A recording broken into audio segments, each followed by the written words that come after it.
I wanted to ask, at what point in your life you discovered a love for audio and what made you want to pursue that as a career? Hello. Okay. I'm Scott. Okay. When I started in audio, one of the inspirations I had obviously was music. I am a musician, but it wasn't just really melody, it was tone. So while everyone may have been listening to the Beatles, I think I was listening to Yes and Genesis and other bands, and I just went, oh, what's that sound and how'd they get that? And then I remembered seeing Star Wars, and I just thought that was amazing. I enjoyed the sound, and I always, without knowing it, I think I was always meant to be a sound designer, because every time I heard something cool, my ears went straight for it. So even as a musician, synthesizers, when they came out, and just hearing the tone and the design of the sound and how it was used. And then I have to admit, I loved film score music because it gave you emotion. And I just, little by little, even when I went to music school, I ended up leaning towards music that gave you an emotional feel more than just laying four on the floor creating a groove. I wanted it to go somewhere. I wanted it to go high and low and make me feel something. Was there a point where you were interested in games as well as film, or was that always naturally there? Yeah, I started in film. I started in music. Yeah. Then I went to film, and at that time I was doing movies like Honey, I Shrunk the Kids. And I was doing Born on the 4th of July, and I loved how I could tell tell stories with sound. Then that led me, when I started seeing video games, I enjoyed playing them. But at that time, audio was very FM, and it was very simple, and it had that video game sound. So eventually I thought, wow, it could be so much more. And as sound designers, even whether you're in movies or whatever medium you're in, it's fun to do creatures and weapons and sci-fi. So here's a medium that pretty much specializes in creatures, weapons, and sci-fi. So I thought, oh, this is great, and I think there was a great need for it. And I love technology. So all of those just kind of worked themselves into, I got attracted to gaming. Nice. Do you have a favorite game that kind of was a sci-fi creature sound that you thought, oh, this is something I can do now? Do I have a favorite game? I'm not allowed to say. It's like having lots of kids. Which one's your favorite?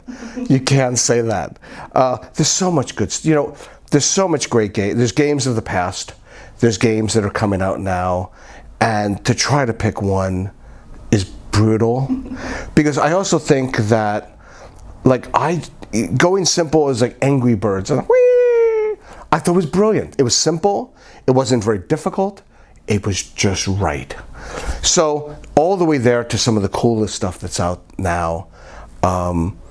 It's hard. I can't pick one.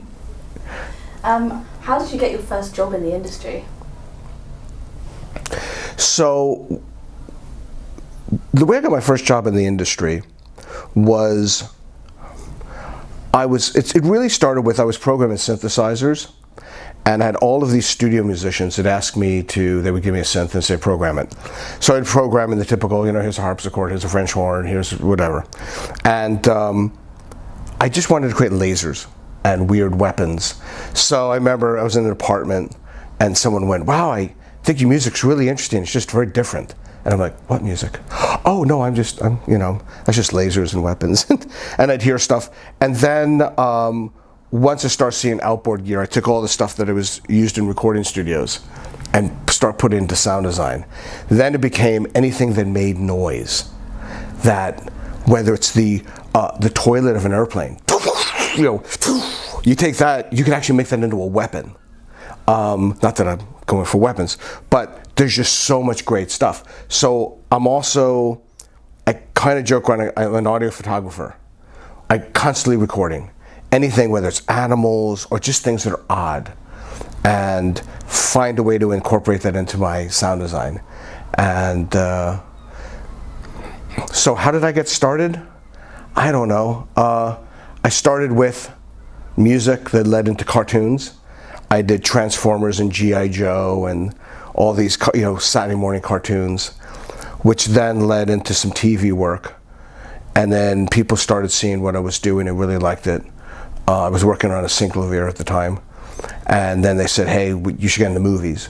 You have more time to do the work, which led me into 30 years of movies, and then I've been doing games probably 26 years. So I've been doing games a long time, and luckily and thankfully, no one's told me to choose. So I get the option to play in both playgrounds, and I love it. You don't have to choose. Nah. What's your favorite tool or your favorite object to make sounds from? My favorite tool or thing to make sounds from actually is my voice.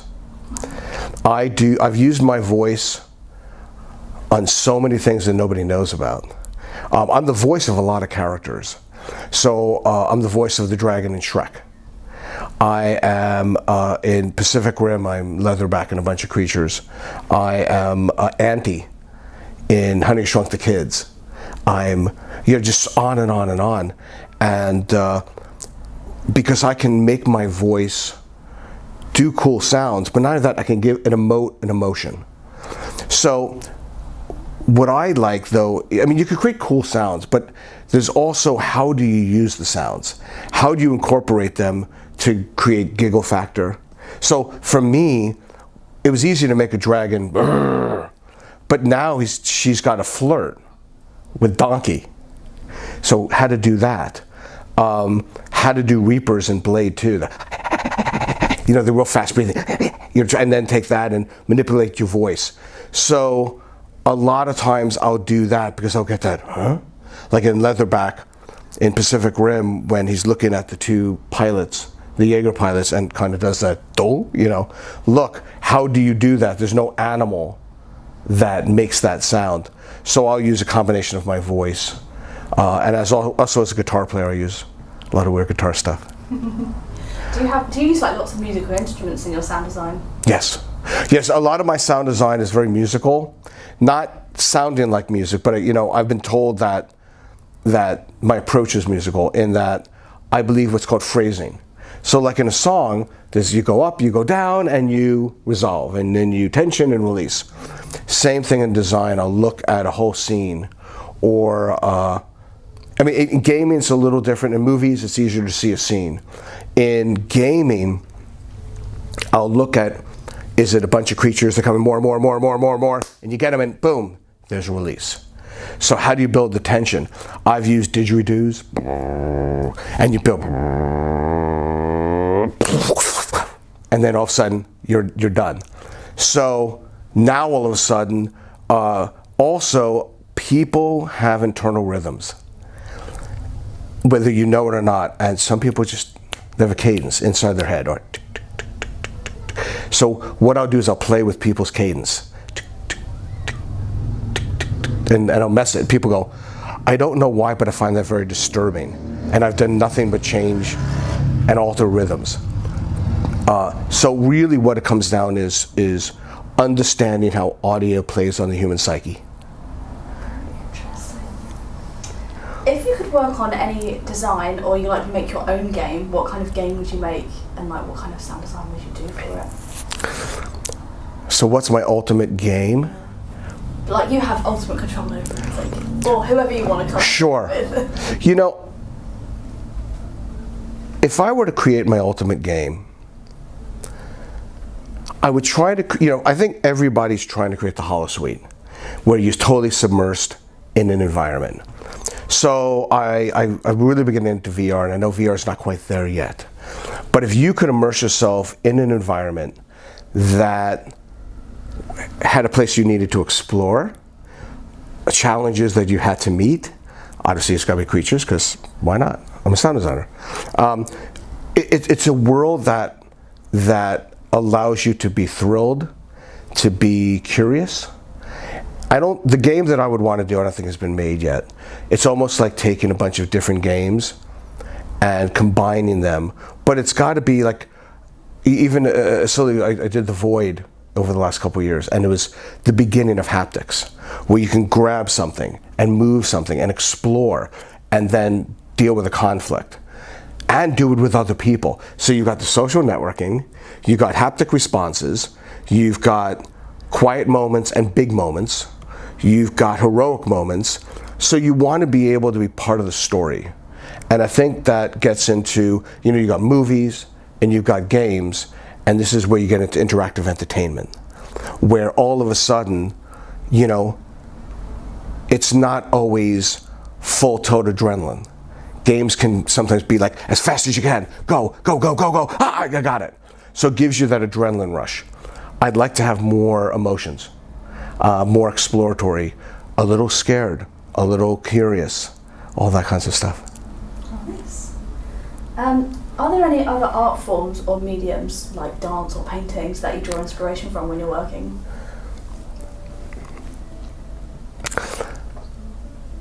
I get a lot of inspiration in what I do, probably by visuals. Visuals and pace. If I see something that's like a weird, goofy creature that's kind of funny but dark, then automatically my head starts going in that area. So the difference is, as a sound designer, I don't come to a project with what I want to do. I try to come in with a white slate, and then I let the project tell me what it wants. So when I see the visuals and I go, oh, look at that. So then I look at, okay. So my brain starts going a lot of what it could be. And then I'll take that and I'll look at pace. So I'm going to go on a movie side. So I'm also the voice of Flubber. So I went in with John Hughes, and we flew to Chicago to see the beginnings. And all it was Robin Williams with his hand like this. And I had no clue what Flubber was going to be. So I was talking to John, and I'm like, okay, it's gelatinous, it's goofy. And he's like, yeah, but then we're going, yeah. So I start doing like voices, and he's there going, man, you're kind of weird. And little by little, he started liking it, kind of stuff. And all these neat little sounds. And then he calls me up, he says, look, I need Flubber in a week. And I went, I don't even know what I'm doing yet. And he goes, no, do the voice. That voice thing you did, just do that. But then for me, I don't want it to be a human voice doing a material. So I use outboard gear and computers to manipulate my voice to make it sound more like gelatinous goo.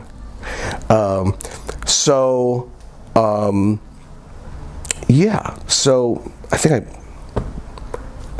did I veer off the question? I'm sorry to... It was to do with art forms or mediums. Let me start again. Or let me just... Okay, I'll do it really fast.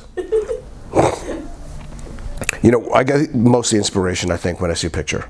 When I see the visuals, and it just leads me to come up with a whole bunch of ideas. I'm a huge fan of visual special effects. And I'm like a little kid in a candy store. When I see something cool, my tail will start wagging. I'll be like, oh, I can go, it's really cool, And so I think that gets me going, and then seeing the personality of that character, then that just starts taking me all sorts of interesting places. Cool.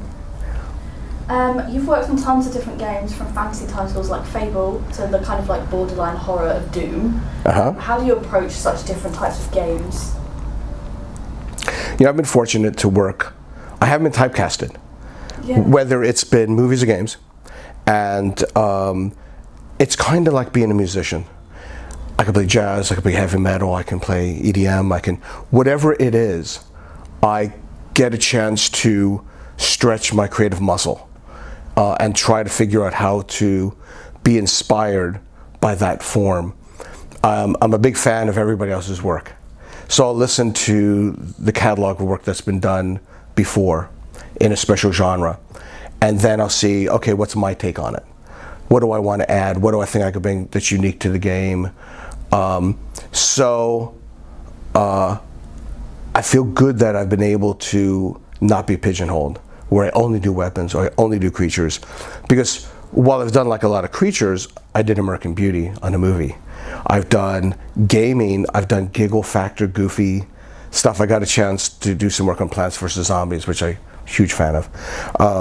And then there's the really cool like Gears of War, where it's just, you know, that adrenaline thing. And then even the horror stuff. So for me, it's just stretching a different muscle. I don't have a favorite. My favorite is being able to be variety. Do you get quite a lot of creative freedom when you're working?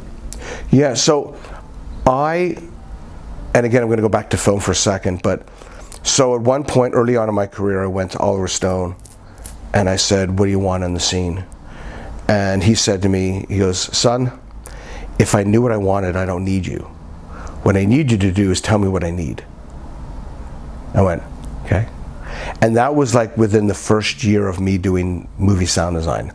But it was a crucial time because that's what set the way I work. So like a soloist or a musician, you want to be able to, I mean, you hire me for a reason. You hire me because you like my taste and my take on something.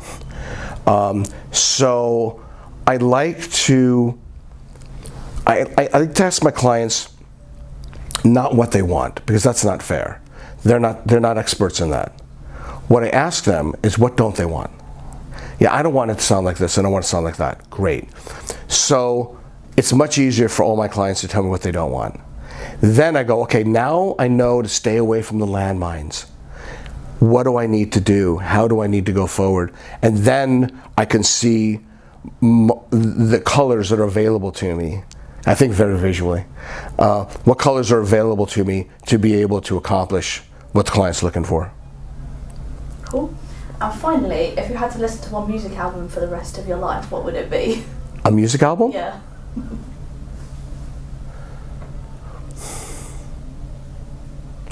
Wow. If you had to ask me what music album I'd have to listen to for the rest of my life, I'd go insane. I don't think I've got one. I mean, there's so much music that I just love. And I love everything from the prog rock of Pink Floyd and Genesis to Motown, and just, you know, all the people that have come out of Prince and that group, to bluegrass, to classical, and hearing, or, you know, soundtrack music, whether it's James Horner, Hans Zimmer, just the wonderful James Newton Howard. I've got a chance to work with all these guys. It's been wonderful. And I don't know, I think, you know, I'm a variety guy. I don't think I have one single one, because I think also with sound and with music brings out certain emotion. So some of it makes you want to dance and kind of get a rhythm and you make feel good. Some of it makes you feel very deep and thoughtful and provoke images. So I think that I don't think I have one. Fair enough. Well, thank you very much for talking to us. Thank you.